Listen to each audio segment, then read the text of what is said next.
Meanwhile, the president says we need it and we should want it, and why aren't Americans buying it?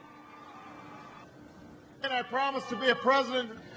Well, the president pledges that any health care reform bill he signs won't add a single dime to the deficit. Problem is, it looks like Americans do not believe him. According to the latest Fox News Opinion Dynamics poll, 67% of voters say that it is not possible to implement the president's reform plan without adding to the deficit.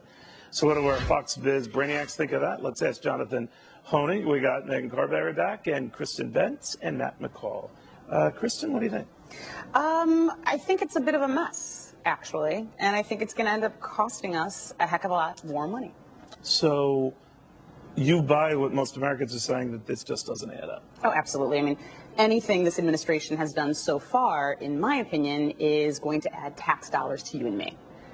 Well, I would say, Matt, any Congress has done, Republican or Democrat, ends up costing much more than they originally said. Oh, absolutely. I mean, at the end of the day, it's going to be more. But what I think this poll shows, Neil, is the fact that Americans aren't drinking that Obama Kool-Aid anymore. Really what's happening is they're actually stepping up. You know, Obama can go on every network in the world, except Fox, of course. Except Fox. Yeah, and come out there and tell us it's By the way, we did book an exclusive with the Gardener, but I don't want to brag. I didn't want to let that cat out of the bag. But go ahead. He can come out there and say it's not going to cost us any money. You know, this is actually it's going to work out well in 10 years from now. The problem is Americans know that's not true. At the end of the day, like you said, any Congress is going to add to the deficit. And you know what?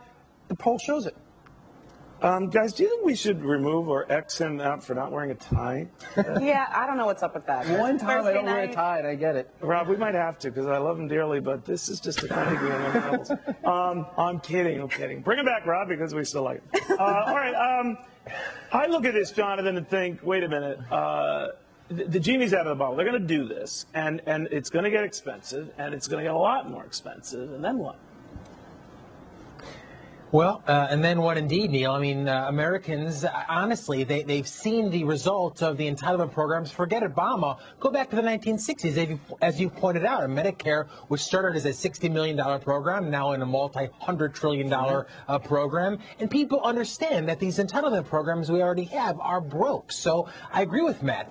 People are not drinking the Obama Kool-Aid. And honestly, with all due respect to the president, you got to be on mushrooms to think that this huge government program that he's pointed out is not going to add to the deficit. It will. Twinkies will do. Mushrooms not available. Now, I don't understand why the Republicans aren't excited about what the president is saying here with wanting to reallocate inefficient funds to programs that maybe they're just work. leery of the government's ability to make anything more efficient. I don't think, obviously I'm not going to sit here and say it's not going to go one dime over. That's unfortunate language, but I do think How about that trillions of dollars?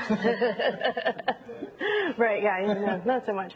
But I do think that it's exciting that the president has this committee of medical professionals and other doctors who are going to look for inefficiencies and fraud in the system.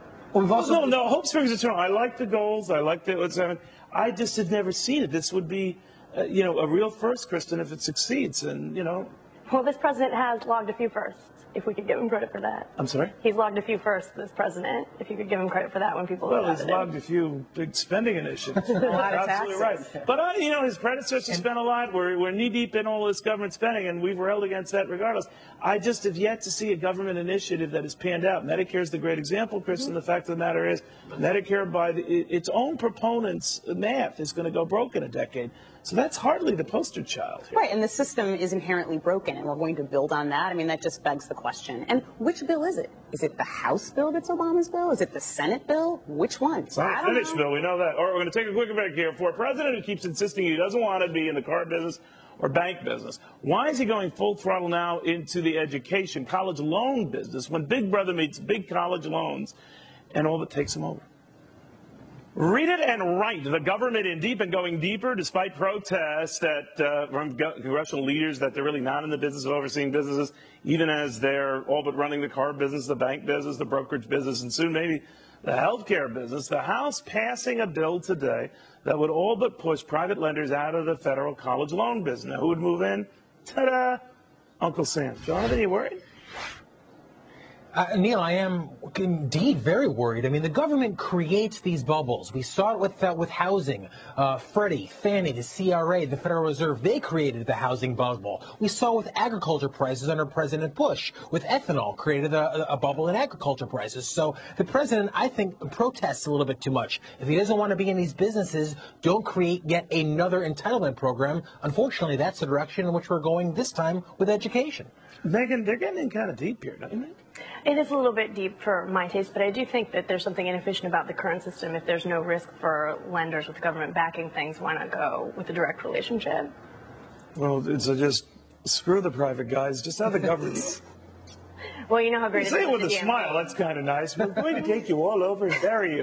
No, you've got to uphold your end of the social contract. If we're not investing in a certain... Shooting them in the head and hoping they die. What do you think of that?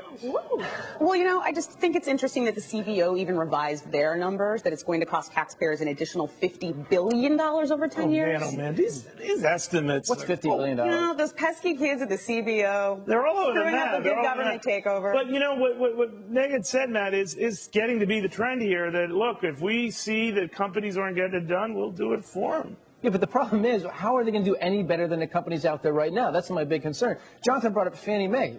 Look at that mess. Look what happened there. I mean, that blew up our housing bubble. So them stepping in there, if there was something positive coming out of this, if they were going to help the actual students, I would be all in favor of that. But really, at the end of the day, the students still have to pay back the loans, and they're not helping them at all. It's not, you know, they're getting their we're returning, I'm sure my age, but we're kind of returning to what we had when I was a kid in college. You took out a loan. I mean, it was really through the government, and then they started having more banks involved and all this. But we're going to go back to the good old days, right? Oh, absolutely. What if we forgave the student loan spending and let some of these people, my peers and I, who are saddled with debt from grad school, stimulate the economy? You took it on, eyes wide open. All right. So, Jonathan, I think Megan's right on. I think that's the next step here. Well, the government's in now, you know, all forgiven. Well, and of course, you know, when the government's on every side of the trade, they're making the loans, they're forgiving the loans. I mean, again, why not go back to an actual laissez-faire system? I mean, laissez-faire literally means hands off. And the reality is that education is a commodity, just like, you know, jeans, just like hamburgers. And getting the government out of the business of these artificially low rates for education, that's the best way to enlarge the pool to get more kids. Yeah. Well, I'd like a tax-deductible option for those people that are paying their loans back. Why not make them tax-deductible, 100%? Or, you know, for veterans that are... It used to be before 1986. Exactly. Right. And, you know... Any debt. What do you think of that, Matt? Well, I know I'm paying my student loans, you know, but I took that on myself. You know, you're supposed to pay back your loans. You further your education. So what I see this, Neil, is another step towards socialism in my mind. The government getting their claws in now our education. So that concerns. Socialism. Socialism. Out there. Thank you very much. He said it. Thank you very, very much. All right, guys, I want to thank you all. Always a pleasure.